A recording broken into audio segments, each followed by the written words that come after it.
Bien sûr que tu peux mettre tes enfants à l'école. Par du principe que l'école privée, je parle pas du public, c'est pas la même chose. Tu payes et tu payes une prestation. Moi, j'avais mes enfants à l'école, je l'ai déjà dit dans une autre story, mais on va le remettre ici. Et il y a eu un conseil de classe et ils m'ont dit oui, pourquoi tu mets pas tes enfants dans le français, ils ont des lacunes, ceci, cela. Et j'aurais tout simplement demandé s'ils connaissaient une prof d'arabe. Et j'ai payé une prof d'arabe qui est venue à la maison donner des cours à mes enfants et tout s'est très bien passé au final, tout simplement. Donc c'est dans ce sens-là en fait qu'il faut voir les choses.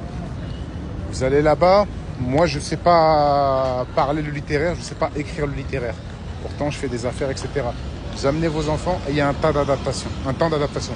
Les enfants s'habituent à tout, c'est pas comme nous. Ils s'habituent à tout, des conditions difficiles, apprendre une autre langue, ceci, cela. Il faut juste de la patience et tout va passer. Patience, prof particulier. Prof particulier, ça coûte très très cher.